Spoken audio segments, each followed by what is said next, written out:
World of Warcraft has been around for so long that the game is almost old enough to drink. With the game living that long, there is bound to be some pretty incredible and interesting stories that have unfolded in the game's history. With WoW, this is of course true, and the stories we're going to be covering in this video are some of the most insane stories to happen in video game history. For you WoW veterans, you probably know these stories well, and for our new players, get ready to listen to some of the most crazy events to unfold in WoW's history. The Corrupted Blood incident was a significant event that took place between September 13th and October 8th, 2005. It was an unintended and unexpected virtual pandemic that spread throughout the world of Azeroth, causing chaos and highlighting the complex interactions between players and the game's mechanics. The incident originated with the release of the raid Zul'Gurub, which introduced the final boss, Hakar the Soulflayer. During the fight, Hakar would cast a debuff called Corrupted Blood on players, which would be in the form of a dot, and it could spread to nearby players. The intention behind this mechanic was to just add another layer of complexity to the raid fight, with the intention of the debuff expiring once the boss was defeated. However, due to a programming oversight, the debuff was not confined to the raid, and it was carried by player pets and minions outside of the raid. As a result, the Corrupted Blood debuff quickly spread beyond the raid, infecting player characters throughout Azeroth. The effects of the debuff were severe, causing significant damage and death to low-level characters within seconds. Major cities, where they were usually full of people running around doing activities, turned into ghost towns as players avoided the heavily infected areas to minimize the risk of infection. The Corrupted Blood pandemic sparked a wide range of reactions from players. Some took on the role of healers, dedicating themselves to curing the infected and preventing the further spread. Others acted as town criers, warning fellow players about the outbreak zones and advising caution. However, there were also players who intentionally contracted the debuff and acted as agents of chaos, spreading the disease throughout Azeroth. Blizzard attempted to contain the pandemic by implementing quarantine zones and a few other measures. However, these efforts proved largely ineffective, as players found ways to bypass the containment measures and continue the spread of the debuff. The situation escalated to the point where even NPCs became carriers of the disease, further throwing a wrench in the containment efforts. The Corrupted Blood incident not only had a significant impact within the game, but also attracted the attention beyond the game's community. It became a topic of interest for researchers and scientists, who recognized its value as a case study for studying human behavior during epidemics. The incident offered a unique opportunity to observe how players reacted to a virtual pandemic, mirroring real-world responses and providing insights into public health and disease control strategies. The incident also raised ethical and societal questions within the WoW community. Some players criticized those who intentionally spread the disease, accusing them of griefing and disrupting the gameplay experience for others. There were debates about the responsibility of players in maintaining a fair and enjoyable environment, and the boundaries of players' agency within the world. To contain the spread of the Corrupted Blood debuff, Blizzard ultimately had to perform a hard server reset and release an emergency patch. These measures effectively eradicated the disease from Azeroth and restored normalcy to the game. However, the Corrupted Blood incident left a lasting impact on WoW and its community. The Corrupted Blood incident in World of Warcraft provided a fascinating case study to the unpredictable and impactful events that can occur within a virtual world. It set the stage for another noteworthy event, which would captivate players and ignite debates in the WoW community: the Wrath of the Lich King pre-launch zombie event. While the Corrupted Blood incident highlighted the unintentional consequences of a programming oversight, the zombie event was a deliberate creation by Blizzard to introduce chaos and disruption into the game. So let us delve into the details of this event and explore how players reacted to the undead invasion which swept across Azeroth. The Wrath of the Lich King pre-launch zombie event was a significant event which took place back in 2008. Leading up to the release of the game's second expansion, Wrath of the Lich King, the event was designed to introduce players to the expansion's overarching theme of an undead apocalypse and create an immersive and interactive experience. However, the event sparked intense player reactions, caused significant controversy, and ultimately ended prematurely due to negative player feedback.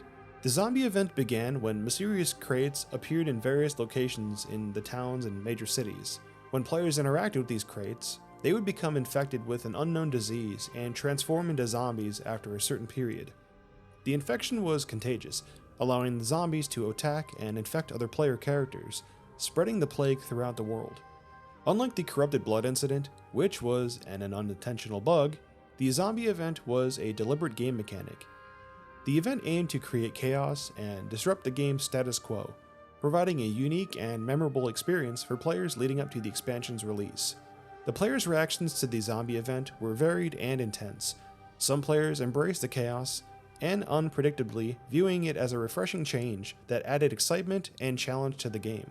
They actively participated in the event, transforming into zombies and infecting others, reveling in the mayhem and disruption they caused. However, not all players had a positive experience with the event.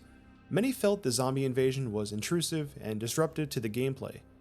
They found it difficult to progress through quests or engage in normal activities due to the constant zombie attacks. The lack of an opt-out feature frustrated some players, as they had no choice but to endure the event's effects, leading to a sense of helplessness and dissatisfaction. The drama surrounding the zombie event reached its peak when players in PvP realms found themselves attacked by both opposing faction players and zombies. This unexpected turn of events led to widespread frustration and anger among the PvPers, who felt the event compromised the fairness and balance of PvP. As negative feedback from players continued to pour in, Blizzard made several attempts to address the concerns and balance the event. They implemented adjustments, such as reducing the duration of the infection, or increasing the power of guards in the safe zones to combat the zombie threat. However, these changes did not satisfy the player base, as many still found the event disruptive and frustrating. Ultimately, due to the overwhelmingly negative response and negative impact on gameplay, Blizzard decided to prematurely end the zombie event. The decision came as a surprise to many players who had been actively participating in the event, me included, as they expected it to continue on the release of Wrath of the Lich King. The premature ending of the zombie event led to further controversy and debates within the WoW community. Some players felt the experience had been cut short, while others welcomed the decision, relieved to see an end to the chaos and disruption caused by the event. The event sparked discussions about the role of player agency, the importance of maintaining a balanced and enjoyable gameplay experience, and the challenges faced by developers in designing and managing large-scale events in MMO games. The Wrath of the Lich King pre-launch zombie event was an ambitious attempt by Blizzard to create an immersive and interactive experience for players leading up to the release of an expansion pack. While it achieved the goal of creating chaos and excitement, the event also revealed the challenges of balancing player agency and maintaining fairness in a dynamic virtual world. The negative player feedback and premature ending to the event served as a valuable lesson for Blizzard and influenced their approach to future in-game events and expansions. Now, before we get into our last story, I just wanted to say thank you for getting this far in the video, and if you guys have enjoyed the content, why don't you let me know by leaving a like on this video, or if you're new here, consider subscribing to the channel.